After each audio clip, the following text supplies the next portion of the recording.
Howdy, folks. It's your favorite podcast host and bridge player, John McAllister, coming at you.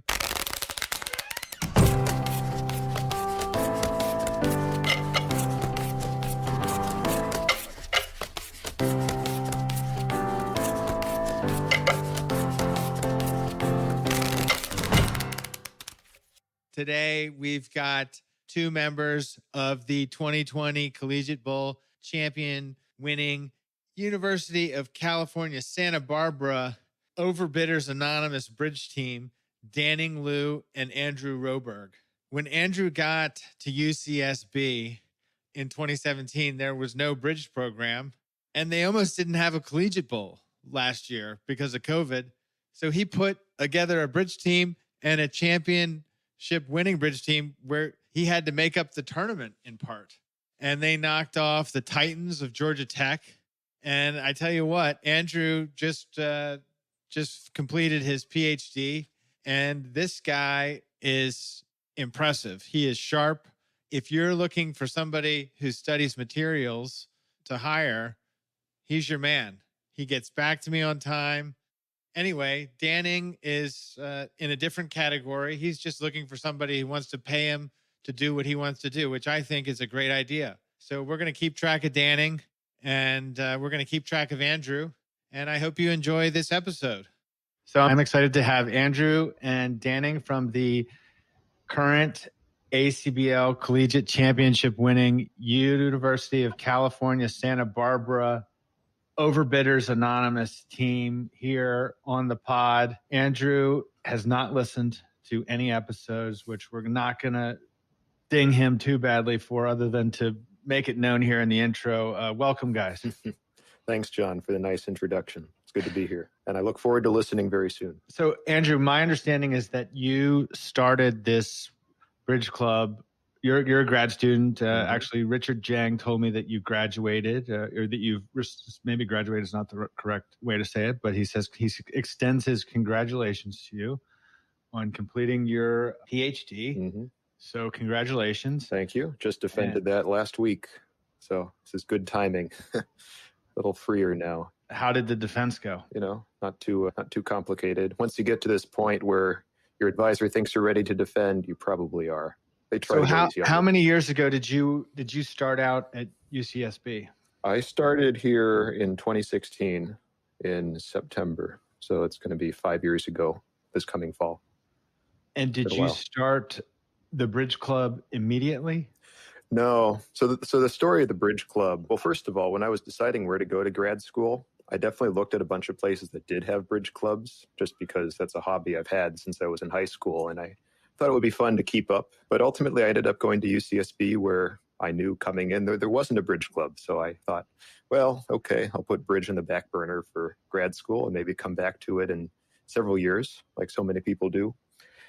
But then I fell in with a group of board game aficionados who overlap nicely with bridge. I'm sure most of the listeners know. And it turns out several of them had long been interested in learning how to play bridge. And once they found out that I knew and had been playing for several years, they thought, oh, great, someone to teach us. So it started pretty organically. I originally were just playing as part of that board game club now and then. Then the following year, in 2017, I decided, well, why not go for broke and actually start a club and see what we can do? Because we had found a couple of people who had played outside of that group. And yeah, we've been growing ever since. It's been a real pleasure to have been part of it. Now, Danning, are you somebody who learned bridge from Andrew, or did you have some experience beforehand? Actually, I'm having a different story. I started bridge in China. Equestrian was like a movement. I will say, everybody learns to play bridging at a very young age. I started when I was in third grade, and they're saying, okay, bridge is something come from the Western world, which build your mind. And then there's another the president. Well, it's not the president, but the president of China, Deng. He plays bridge a lot, which kind of gets a lot of people wanting to play bridge, and that's kind of how I started. But then I was not playing for high school because of a lot of pressures going on and a lot of other things to do. But then I played something like in my college, and then I came here for the PhD, and I'm lucky to find this bridge club that I can just play some more serious bridge, I would say. It was very fortunate that we found Danning. I was making some posts on all the Facebook pages I knew to try to see if I could shake the trees and get any bridge players to fall out. And turns out Danning saw the post and commented right away, "Oh, cool, a bridge club." And I was very excited to meet him, given his experience. He's actually played bridge longer than I have. So it was a really big boost for our club. You went from nothing to Collegiate Bowl champions. When did that become a possibility?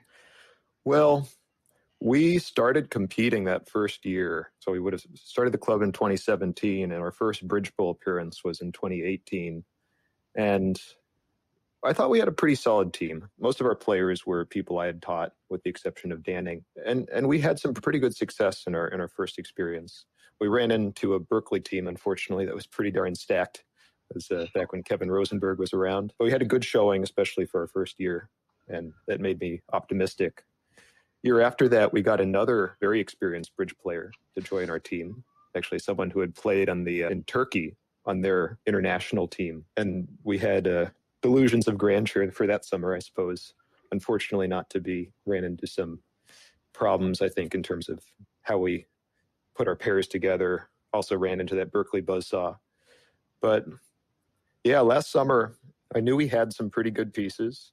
We had another graduate student who actually worked with me research-wise, Nicholas Adamski, who had been playing since I started the club, and was a really smart guy. He really, really knows how to think about games like bridge at a very intuitive level. And he and Danning had a really great partnership. And I started playing with a freshman, actually the only freshman to really play in our run to the championship, Philip Tian, who also a very smart guy, thinks a lot, which can be a little frustrating when you're dummy and see him thinking for 3 minutes before he plays a single card. But yeah, I knew we had a really good team.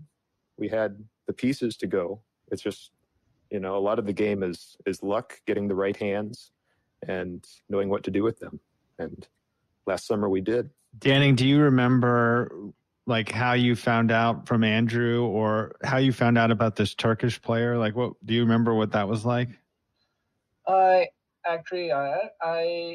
time I first came to the States for my PhD program, and then I saw email talking about bridge stuff, because I kind of gave up about bridge because I don't know where to play bridge or how to find a partner, right? Because I kind of have partners back in China, but for here, if there's no resource, I don't know how to find one. But so I'm so lucky to join this, and I know I always want to play bridge, and I'm lucky to find that. And I'm happy to find some brilliant players around that won't let me down in most cases. So I'm just glad that I have this opportunity. So Danning, you were the first person to partner with SARP, weren't you? Yeah, and that actually put me with a lot of pressure. So SARP found this bridge club from Andrew, right? Because I kind of busy with my schoolwork. I didn't go to the bridge club that often, but then Andrew told me, okay, there's a person named SARP. He was a Turkish professional player, and we can try. And we tried. It's a new partner. And the thing which surprised me a lot is, so there's the peer qualification, where ACBL sends packages to the person who wins first or second online peers game qualification. And then we just, at that time, we haven't been meeting for 2 weeks. So we were just well, let us try this. And I can't believe we are second place, despite being that's the first time I played bridge with him. And we end up second place, and just lucky. And but playing with good people always put great pressure on me.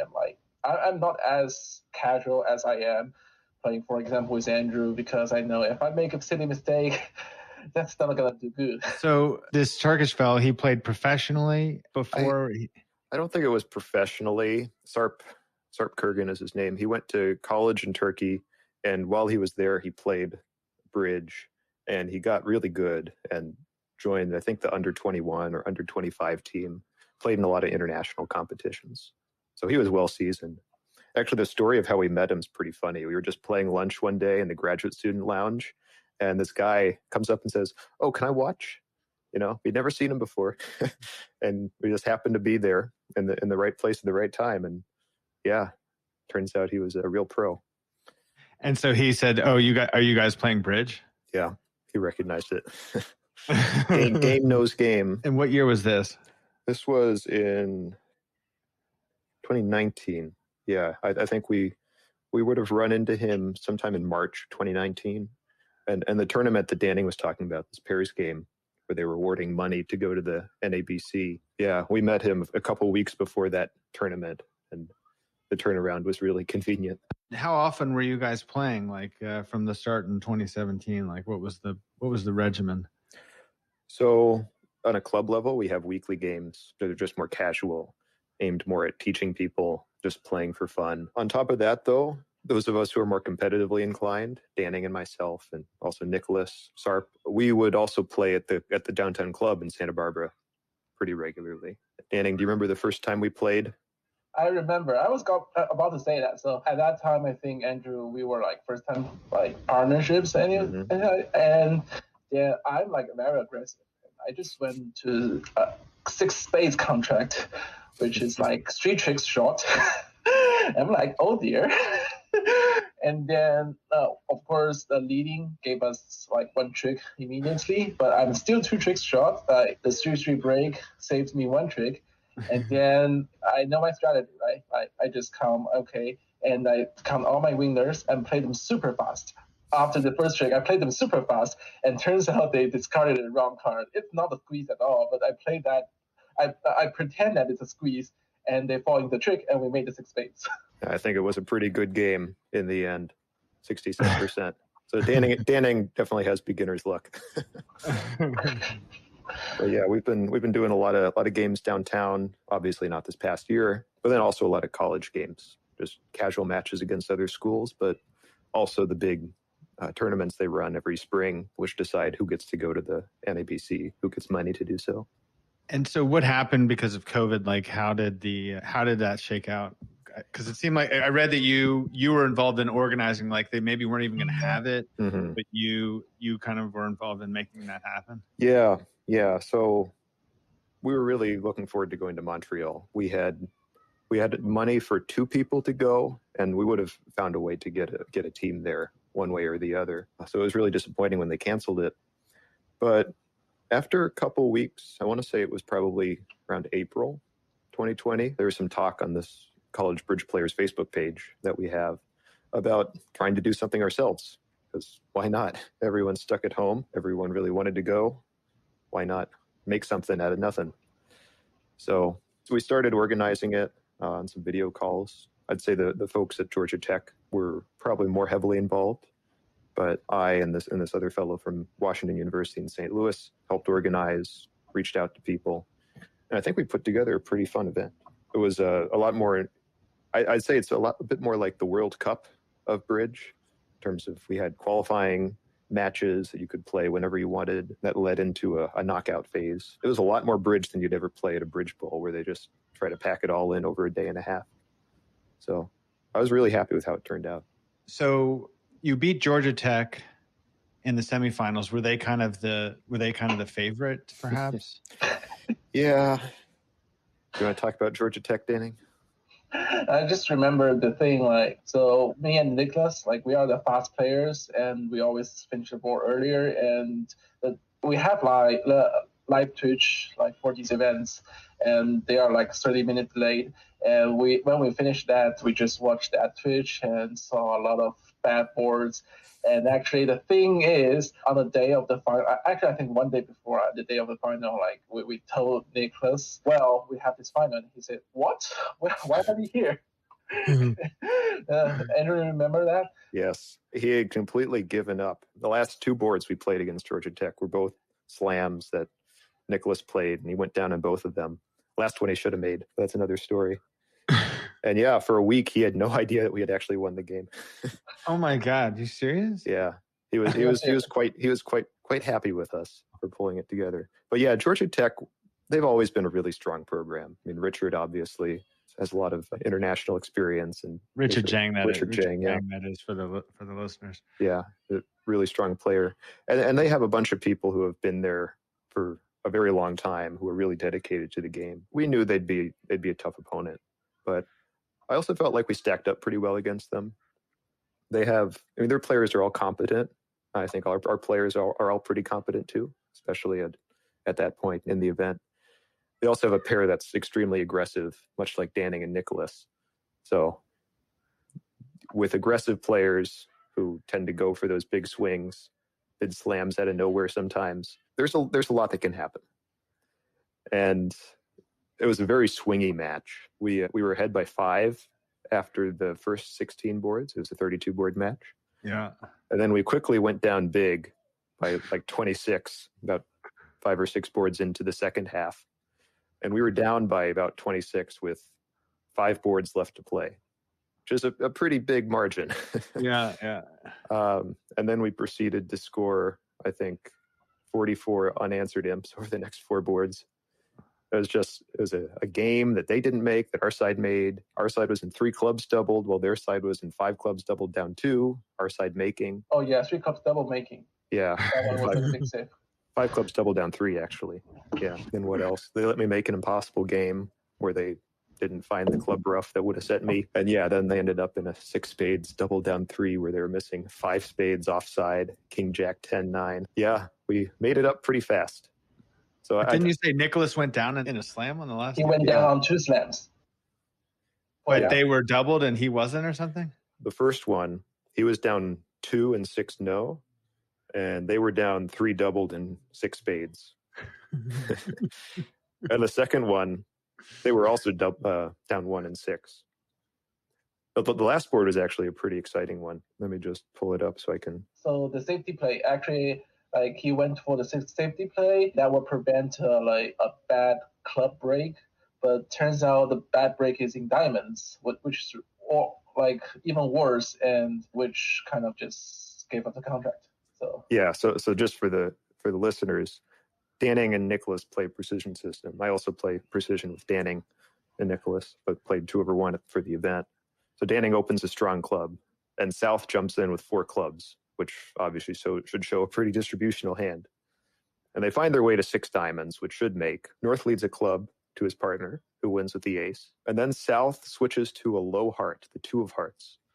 And this was Cyrus Heddle and South. I think he made a really good play there.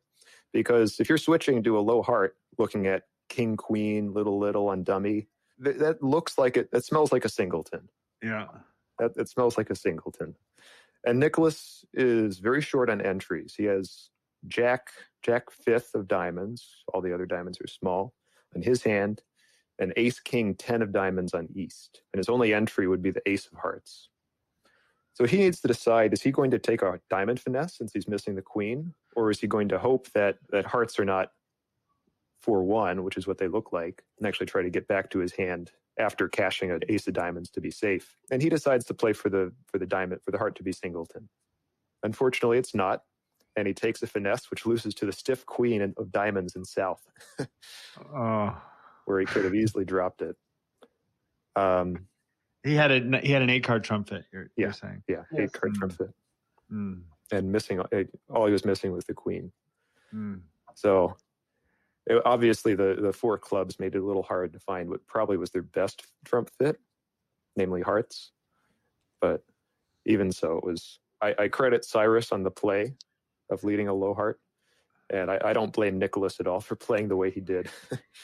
It's just quite sad, especially when you find out that the queen is singleton after all. And you guys had to come back in the final too, right, against Claremont? Yeah. The final was pretty tough. You want to talk about that, Danny? Actually, I have not much memory about that. I just remember like we won the first one by a lot, I think, and lose like even more on the second round. And for the third round, it's really competitive, and everyone can win the match. It is what I'm going to say, and it's really tough. So we were ahead, I think, by 29 after the first third. We were playing 48 boards in the final, and we stretched that lead a little bit going into the second leg. But then I don't really want your listeners to look for us on YouTube to watch this specifically, because it's definitely not my finest moment of bridge playing. But we got to a stretch in the second board where I was declaring hand after hand, and I was going down, down, down, including in a slam that I should have had easily, and a 3-no trump where I just guessed everything incorrectly, and another hand where I think I could have made it if I do a elimination play first and get them to give me a rough slough. It was not my finest hour, to put it lightly. So they outscored us by 40 in that segment, meaning that our 29 imp lead had turned into an 11 imp deficit going into the final 16 boards. So I personally had a lot to think about going into that final. But that's where my partner in the event, Philip, really came into handy, because in the first 7 or 8 boards of the final, he was declaring hand after hand after hand, and he was making game after game after game. 2 of them turned into big swings for us. One where we made game while Danny and Nicholas were making 3 diamonds the other direction. And the other where we got to a 5 clubs with a 9-card fit, while the people in north-south of the other table were playing 4 hearts with a 7-card fit, which doesn't make, because hearts are 5-1. You remember that hand, Danny? You almost blew that. Yeah, I had 5 hearts, right? Yeah, you had 5 hearts in that one. Yeah. Do you want to talk about the 6-heart double stuff, the meme? Sure. So you guys were just playing your front 4 by the time you got to the knockout stage. Yeah. We had more players playing with us going into the knockout, but we decided to tighten up the rotation going in, because I think we knew who our best players were at that time. You know, that varies. Sometimes people get on a hot streak or playing all the cards right. And that was the case for Philip, the guy I was playing with. He was definitely playing the cards really well. He was the freshman? Yeah. Did going to UCSB have anything to do with the fact that you guys had a bridge team there, or was it just a total coincidence? Like, did he know about it beforehand when he got there? I don't think he did. I remember getting an email from him saying that he had seen that we had a bridge club just by looking around online.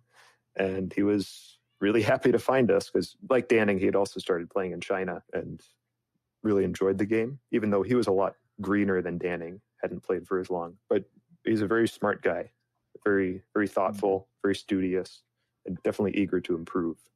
So that was just the kind of person we needed. And how many people in total did you have in the program, like maybe last year? If you look at the entire club, we had on the order of 16, I think. Not all of them came to our club meetings every week, but people who would come in and out and occasionally play with us. That's probably close to that number. We had 8 people playing on that team, starting with the qualifying Swiss. And yeah, it's a big improvement from where we started. My first year running the club, a lot of people didn't come regularly. Like Danning didn't come regularly because he was busy with classes. And usually we'd just have 3 people, with me playing 2 hands any given Sunday. And yeah, we've come a long way since then, where when we used to be in person, we could meet up and have 2 or 3 tables going simultaneously at least. It's been really gratifying. Had you taught beginners previously, and like what kind of methodology did you use? So when I learned in high school. Actually, I learned from friends in the marching band when I was in high school, and we also had a club, so I played there a bit too. And I had taught several friends over the years, mostly at high school, but I think some at college. I've never really used any of the teaching programs, although I know there are some really good ones. I know there's an app, Tricky Bridge, that I think Reese Koppel helped design. That's supposed to be pretty solid, especially for younger folks. But yeah, usually when I teach, I've had different philosophies over the years, but I think I like people to get as much into the game as they can right away. So even if they're not bidding flawlessly, I like to have them know what bidding is, know how to count points, know how to play a hand. And I find that works reasonably well. It's going to scare away some people, but those people are probably going to be scared away anyway, in my experience. So it's helpful to give them as many of the tools as they can handle, and then hopefully they swim rather than sink, and hopefully they come back for more. In our experience, a lot of them have. So everybody on your team that was playing in the Collegiate Bowl had played bridge before they got to... Not Nicholas, Danning's partner. He started playing when I got here. Oh, I thought he'd played in Turkey. No, sorry. The guy who played in Turkey was on our team the previous year. I guess we probably should have mentioned. Unfortunately, Sarp wasn't able to play with us last year. We really wanted him to, but he's in this PhD program at UCSB that gives him very little funding. So he has to go back and forth between the US and Turkey pretty regularly. He was in Turkey at the time, and we wanted him to play with us in Montreal if we were going there in person. But once everything shut down, he kind of decided he wasn't going to wake up at unreasonable hours to play on the internet. So we've had these struggles before where, Danning goes to China now and then. He's going to China in a few weeks. Philip's been in China most of this year. We have people scattered all over the world. And if we had them all together, I think our team would be definitely one of the best out there. But we've had to make do sometimes with people not being around. Are you guys playing this year in the collegiates again, or is the ACBL organizing it? It's still an open question as far as what's actually going to happen. They do want to try to do something, last I heard. The ACBL does. Probably going to be in July, around the same time that the Bridge Bowl usually happens. But I don't know if we'll be as active this year. We'll certainly field at least one team. But as I mentioned, Danning's going to be in China, so it makes it pretty tricky for him to be part of it, unless you want to wake up at ungodly hours, Danning. It's fine for me, and have to play bridge. Like when nobody is awake, is actually good. Like you don't have to be distracted by other stuff. It's actually one of the. What if you're not awake, Danning? What if you're not awake? Then I guess you have to find us up. But we'll do the best we can. Danning, what are you studying in graduate school? What are you getting your I'm doing degree? Mathematics, and I'm currently in my fourth year. And that's probably it. And close to advancements, which scares me a lot because I don't know where to advance. But luckily, I do have bridge occasionally to get me away from those terrifying moments of PhD, I guess. Where are you coming to us from today, Danning? I'm here near the school, right? I'm still around the US right now. Yeah. But I'm just planning to go back to China just for 2 months. It's just a long time before I came home last time. Have you been in the United States since the pandemic started? Yes, I am, which is not a good thing, I guess. Yeah. Luckily, we do have some online bridges. Andrew, do you have a job lined up? I looked at your PhD, some of your papers, and it was way over my head. Well, thanks for taking a look, John. I looked at the titles. The titles were way over my head. All the traffic I can get on my Google Scholar page is appreciated. We played a match against Washington University, just casual scrimmage. And one guy Googled me and said, "Oh man, your Google Scholar is amazing." It's nice to impress people. But yeah, I don't have a job yet. I'm in the process of applying to a couple of positions, looking around the country. Ideally, I'd like to live somewhere else, keep doing some research for a while, either for a company or potentially for a national lab or a university. There are a lot of options out there. Isn't Santa Barbara the most beautiful place in the world? There's no, it's not doing it. It's not doing it for you. No, it's doing it for me. But I always say you want to be careful about living in Santa Barbara for too long because you never want to take it for granted. This place is so gorgeous that it feels like you can appreciate something more if it's only there for you for a finite time. At least that's my thought process. But I'd love to come back and visit. Play more bridge. Have you guys seen Harry or Meghan or Oprah in the grocery store or at the coffee shop? Well, they are our neighbors. Have you seen them, Danny? No, I just know a lot of friends try to spy into near their place, which is funny. Oprah is our commencement speaker this year. Oh wow! Yeah, I'm looking forward to my free car. That's pretty cool. Has she given out free cars before? Only on her TV program. No, I don't think we're actually getting free cars. When is the commencement? That's because at UVA, I live in Charlottesville, Virginia, and UVA's we had ours like a couple of weeks ago. Yeah, UCSB is on a quarter system, as are most of the schools out here, at least in the UC system. And that means we go until the middle of June. And what kind of job are you trying to get, Andrew? Maybe we've got a listener out there who is in your field. We do some networking here on the show.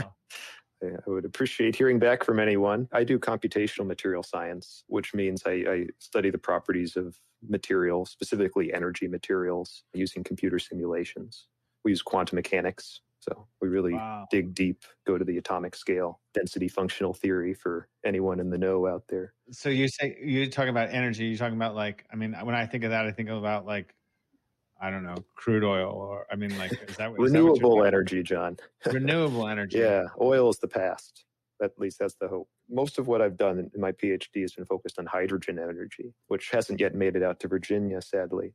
But at least in California, you can get hydrogen-powered cars right now, which run in a very similar fashion to electric vehicles, like your standard Tesla or whatnot. But instead of the electricity being stored in a battery, it's stored as hydrogen gas, H2. And it just so happens that if you split hydrogen, you can get a lot of energy out of that. But it makes for a very efficient fuel source. And the only byproduct of using hydrogen is that you get water vapor. It doesn't get a lot cleaner than that. No CO2, just H2O. I think the space shuttle runs on hydrogen. Is that You're right. They've been using hydrogen for the space shuttle and a lot of aerospace applications for a long time. NASA's really interested in it. What did you say? What was that last part? NASA is really interested in hydrogen. I know I've talked to at least one guy at NASA who is somewhat interested in the materials I study. So maybe they'll be the next big investor. Doesn't strike me as likely, but I don't know. I just think of NASA as sort of like, I've been to a launch. I went to see the space shuttle launch one time. I was living in Orlando, and we drove down, and unfortunately got canceled because of weather. But I was at the golf course the next day when the space shuttle did in fact take off, and it's like flying, and I can see it because I was only like 45 minutes away. And I remember specifically the gas, the exhaust was so clear. So that's how I learned. That's hydrogen. Yeah, we have a lot of rockets launching out here too. We're very close to Vandenberg, the Vandenberg Air Base, which I guess is now under the purview of the Space Force, according to the last time I visited their website. But you can go out pretty frequently to see rocket launches here, and really, really picturesque, as long as you're willing to wake up early. So Danning, is Andrew the best bridge player on the UCSB team? Give it to me straight here. Think carefully, Danning. Okay, I'm going to say one of the best. It's about personal preference, right? The thing is, I think both me and Andrew are good players. I hope, Andrew, you agree with that. But the reason I don't play with Andrew during the tournament is just I guess I'm better with Nicholas, just because, for example, if I open 2 hearts with 5 hearts, 5, 3, 3, 2, he will not say anything. And Andrew will be like, why can you do that? And, I'm kind of that creative ones, right? I don't mind overcall with 4 cards or do something extraordinary, but he will understand and he will be like, okay, if it's your idea, then let's go for it. And don't be afraid to because 90% of the times I do this, it's not gonna do good for us. But turns out he always sometimes it's just like magic, He can know that I'm doing this thing. We're not cheating, but he knows that this is not the typical 2-heart opening that I'm doing, and it just go along magically well. I think our team name, Overbidders Anonymous, was really made for Danning and Nicholas. They also both liked the blue card. It was against Northwestern, I think, first match of our quarterfinal. They were in 6 hearts doubled twice, and the first time they redoubled, and both times they made it. Did they squeal on the trumps? Is that what happened? So the thing is, we were having a computational error. I thought we were going to play clubs, and he thought we were going to play hearts. And nonetheless, I claimed 6 clubs, although like my partner is Singleton. Oh boy, I cannot remember that. But the guy behind us sitting with 5 clubs with Jack 10, he decided to double. And my partner knows everything, right? He did 6 hearts. And I was thinking, okay, what is that? It's probably. I thought I stayed there for 1 minute. I think, okay, if you get 6 hearts, I'm going to let you play this. I don't want to be in there. And the guy still doubles. And he thinks, okay, like that cannot make sense, right? Because he was asking, like clicking all the bits we have and asking for every detail, and he sees nothing matches. And he just doubles anyway, because that's the rule, right? If you double one contract, you have to double every contract they have. And turns out 6 hearts makes. My partner expecting it to make because he thinks I have more, right? Or like he thinks he know my hand, but turns out that's even a make despite of the 5-1 heartbreak. Oh, it's a solid make. Yeah, you have to have some magic in bridge sometimes, and Danning and Nicholas really know how to capture lightning in a bottle. They will do some things that they probably wish they hadn't done, but they'll also get those pretty incredible swings. One time we were playing in a team match several years back, and we got the highest imp swing that we'll probably ever see in our lives. 22 imps on one board. It would have been 24, except I think one side wasn't vulnerable. So you get with a redoubled slam at one side and a doubled slam making at the other side. Yeah, 24s lose them all. Mm-hmm. We were close. We were close. 22. Oh, you guys are on the wrong side of this. No, we got it. Oh, I got you. Who else would redouble? Yeah, I was going to 7, and you're doubling our 6, so let's just go for it. Yeah. How did you go? How did you make on the 5-1 heartbreak? Like, what were the hearts? Well, we have all the top cards. Yeah. And so you could just draw trumps. You didn't need to finesse anything. Yeah, because we are 6-1, I think, and he still have 1 trump left. I didn't remember how he treated my clubs. Probably tossed them away. Can you find that board, Andrew? Yeah, I'm looking at it right now. Yeah, so Nicholas had 6 hearts, ace king, jack 10 9. South had queen 8-7 6-3. There was a diamond finesse that was working. Nicholas had all the spades. He was void in clubs. Danning had ace king of clubs. So really all he was going to do was lose the heart. And as long as he didn't get tapped in trump, which wasn't going to happen because he had high cards everywhere, there was really nothing to do. But I don't blame them for doubling, especially with the 5-1 break. But Danning, to Andrew's credit, he won the inaugural collegiate individual tournament. You've done your research. Yeah, individual. I played that once, I think, or twice. I think it was. And I don't think you did that well, Danning. I don't think you did that well. Oh yeah, because like individual, like that costs us a lot, right? It's not good for like us creative players, right? Yeah. They might not field your psychs as well. Not so well.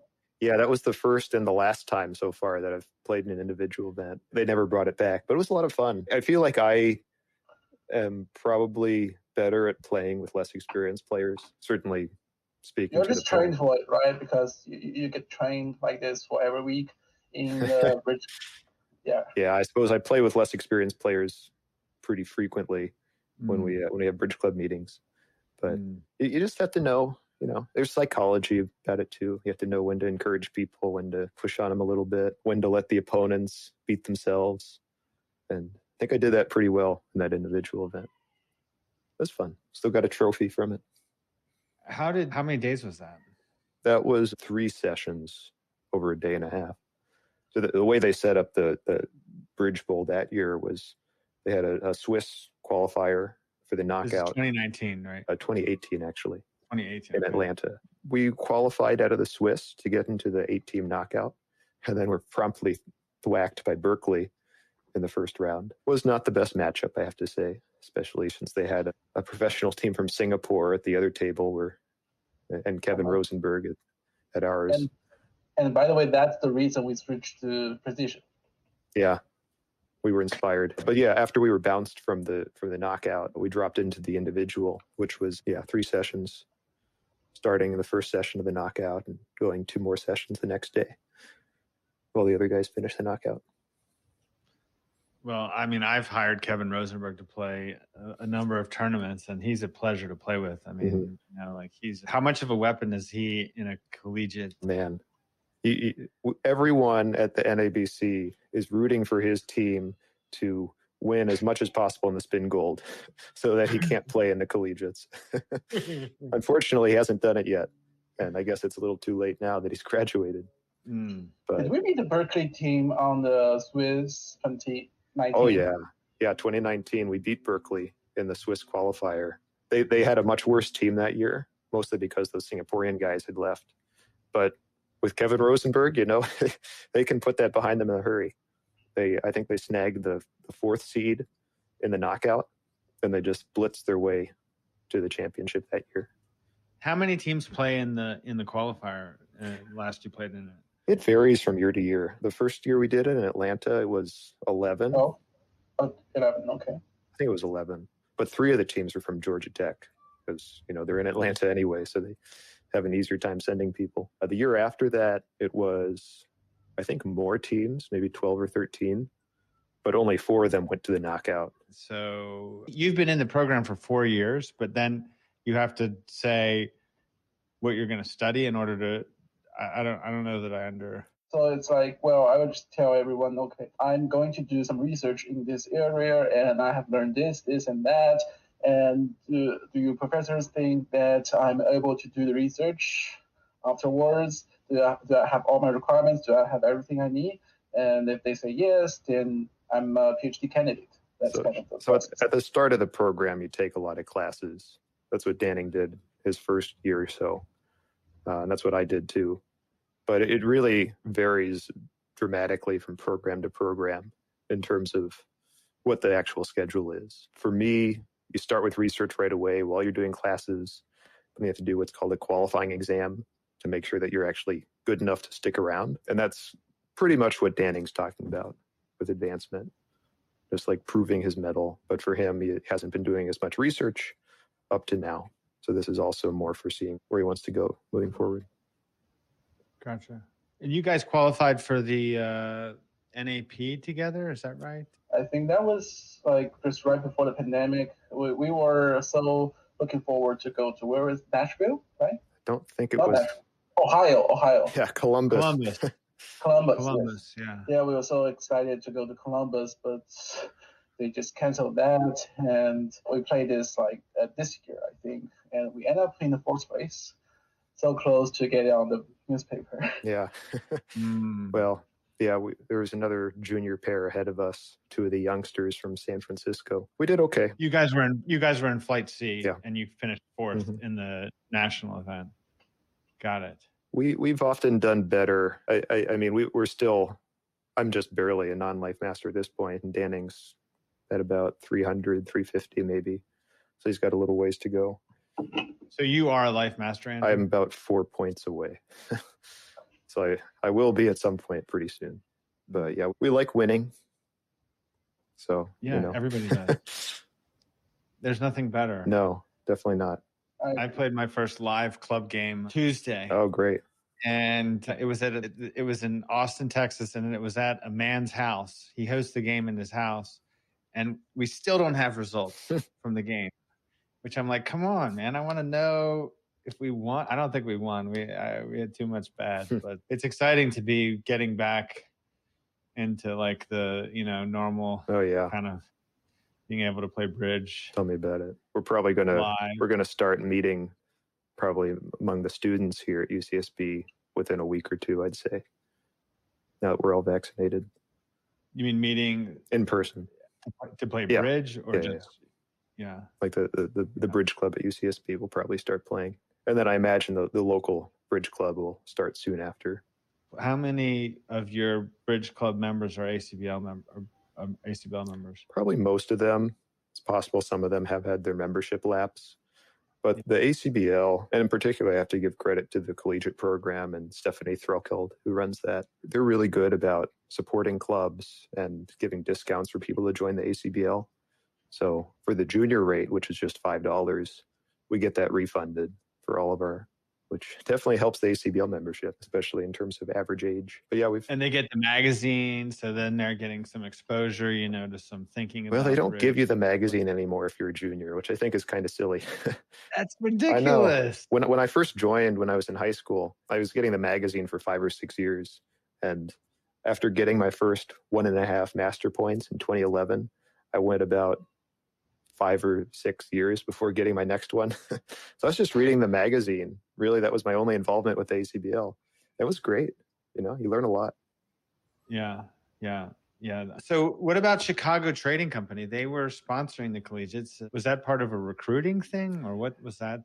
As far as I understand it, they were interested in giving money to the ACBL so as to help recruit for new employees, because it's a very quantitative world, financial business and such. So I guess they thought, well, get some bridge players. They probably know how to count, at least up to 13. So there might be some good recruits out there. I don't know. I don't know how many people, if anyone, has actually gone on to work there, but they're definitely very visible. And I think it's probably a good investment on their part. A lot of the bridge players that I meet are really smart. Danning, is that something you're going to go into, finance, like quantitative finance? I'm not I'm doing some pure mathematics, which is nobody cares. And and just I'm glad I'm here, just doing something funny and challenging but while I can just get a free PhD, I guess, along with it, and maybe I can get a job somewhere, where they can just pay me to do anything I want, and that will be perfect. I mean, okay. Everyone around me is saying you should get to quant or the Wall Street or anything, or programming, and that earns money, but I want to do the thing I want. And yeah. So we're looking for Andrew, for somebody who's going to, change the world gas, the energy problem. And for Danning, we're just looking for somebody who's going to pay him to do what he wants. That's good. I think that I admire that. I admire that you are not just going to go work for somebody. You want somebody to pay you to do what you want. That is right up my alley. I like the sound of that. And I'm going to follow up. We're going to keep track. That's good. Hopefully I can do something, actually change the world. But 99.99%, that's going to do nothing to the world. But I will be happy. Or sometime I would just go back to the routine, get a decent job, get some money. Who knows? Did you go to high school in the United States, Danning, or did you come? I only came here for my PhD program from 2017. So you didn't even go to college in the United States? No. Danning's bridge vocabulary when he came here was a little lacking. I remember he called precision precise instead, which is kind of funny. And one of our first tournaments, you probably remember this, Danning. The second time we ever played together was at this 499er tournament down the coast. And maybe fifth or sixth hand, we were east-west, and I was declaring the hand. And we lay down the dummy, and suddenly they start asking Danning what our defensive agreements are, what our carding agreements are, even though we're declaring the hand. And poor Danning is just sitting there thinking, oh, how do I explain that we do, standard count, upside down, attitude, or whatever it was. And, he hadn't been in the U.S. that long, so I felt pretty bad for him. You want to tell the finesse joke? Remind me of the finesse joke. Yeah, because I was saying fitness. Fitness, yeah. Fitness, like staying fit. Yeah, but he's learned. He's picked up a lot. Where in China are you from, Danning? Shanghai. Aha. Shanghai, yeah, that's a good place. And that's also where a lot of bridges happening. And I think that actually there are a lot of bridge happening, especially professional bridge happening in China, and they have, I think it's a several-day tournament only for college students, and that was pretty intensive. And also, like in my college, I don't think I'm even qualified for our college team. Back in my college, because they are professionals, Wow. I think, and I am so happy to be to get to their training. And the person who was like directing us is Jing Liu, and what I noticed is that he attended the Spin Gold in 2018, and he was a 32nd, so the 32nd position like at the start. So I guess he is very advanced. Better than us. I think we were 98th playing against the Zimmerman team. Oh, you guys played the Zimmerman team in the Spin Yeah, Gold? we thought, what the heck, sign us up, see what happens. We were the very last seed, and they had won it the year before, so we had the pleasure of crossing swords with them, which was fun. How many boards did you play? 64, I think. You played 60. them all. Maybe 60. I'm like, what was the margin? Wasn't that close, but we actually were closer than a lot of the other teams that played them in the early going. I think it was 100 or so. 150 something. But one thing they'll never be able to take away from us is that we actually won one of the sets against them. Third set, I think we won by 2 or 3 imps. Wow. Which doesn't sound like a lot, but we'll take it. I mean, that's the cool thing about bridge. You can go to an NABC and you play the number one team in the world. Mm-hmm. It's a very accessible sport, if you want to call it that. Yeah. So you start this team. You guys win the Collegiate Championship. How do I do it? I'm an alum of the University of Virginia. I live in Charlottesville. I want to do the same thing. Tell me how to do it. Well, you can't play on the team, I don't think, unfortunately. Well, I guess you could go back to school, another PhD you want to get or anything like that. I think having grad students is really helpful. And obviously we're both grad students, so it's easy for me to say that. But people who have played bridge before and enjoy it are probably well equipped to share that passion with other people. And grad students are really fertile ground for planting the seeds of bridge, if you will. Because a lot of us like puzzles, like board games, things like that, especially quantitative people. You probably find yourselves that a lot of math and science people are the guys who get into bridge, especially at the early levels. So just find some people who have played, try to get them in the same room, and I think it'll grow from there. UVA definitely is a good place to start. Like I actually went to high school in Northern Virginia, and about a quarter of my graduating class went to UVA every year. So I would bet that there are some people who play bridge at my high school who end up going there. Where did you go to Thomas Jefferson? I did. There's actually another bridge player I've met a couple times who's now doing his PhD out here at UCLA who went there. It's a small world. Well, that's funny because the guy from UCSB who introduced me to you all went to UCLA and was griping. We were griping that we don't have bridge programs. So maybe I should put him in touch with your friend. My friend's name is Brian. Oh shoot, I can't remember. He sent me his name. I didn't actually recognize it. I guess he doesn't play in Santa Barbara very often, I'm guessing. Brian Gindoff. That's right. Damn it. Almost Gandalf. All right. Is there anything else you guys want to share before we wrap this up? Well, I guess I'd just like to mention the most exciting hand we had during the run to the championship last summer. It was against Georgia Tech. First segment, Philip and I got the 6 spades and made exactly.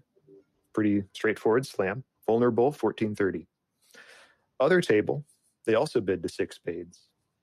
Danning and Nicholas had fiddled around with hearts a little bit, so they knew they had a heart fit.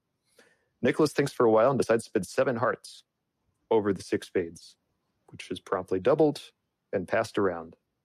7 hearts doubled goes down 6 for 1400. 1430 minus 1400, 30, 1 imp. The most exciting imp you'll ever get.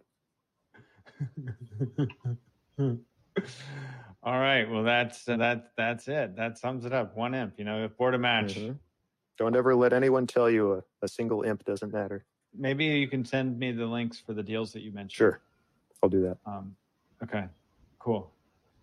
All right. So we'll probably publish this in like a week's time, maybe 10 days. Okay. Great. And we'll send it to you. And I don't think there's anything that you would want to like edit out, but if something comes to mind, by all means.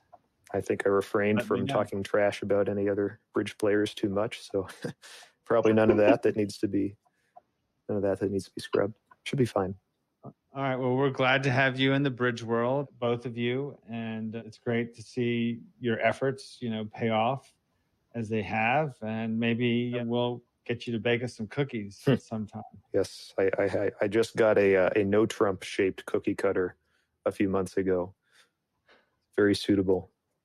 What kind of cookies do you make? All sorts. For the bridge club? All sorts. Usually I don't make nuts in them because we have a guy who's allergic to nuts.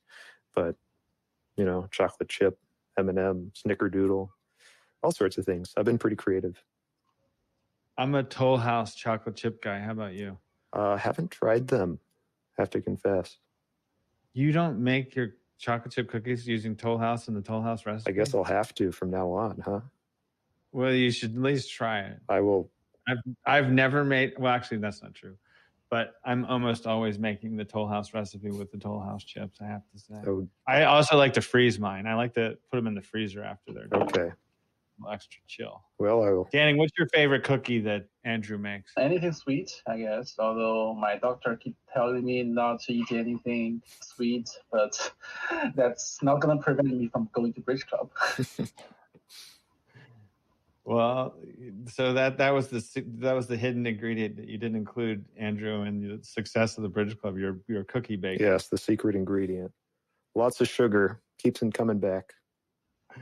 All right, guys. Well, thank you. It's been fun. Congratulations, and I look forward to running into you guys at a tournament soon. Likewise, John. Really appreciate the conversation. It's been a pleasure. Pleasure. Yeah, all right. Thank you. Let us know how the job hunt and the district and advancement goes. Yeah. Will do. All right. All right. Thanks, guys. All right. Thank you. Take care. In our last episode with Mike Levine, we got some people excited about the double dummy screening, which is looking more and more like August, the free screening with the ACBO, when that's going to happen. Sometimes I cannot get out of my own way, but don't let that stop a potential UVA student, someone from going to UVA to do exactly what Andrew did at UCSB, to start a bridge program, to make it happen. Reach out to me. If you're thinking about schools and UVA's on your list, please, john@thesettingtrick.com. We're going to make this happen. We're going to win a championship. I've got a bet with the Georgia Tech program coordinator. And frankly, it's 10 years I had originally, but the bet was made a couple years ago. So I need a stud, an Andrew Rowberg type stud, to show up and make it happen. Be in touch, please.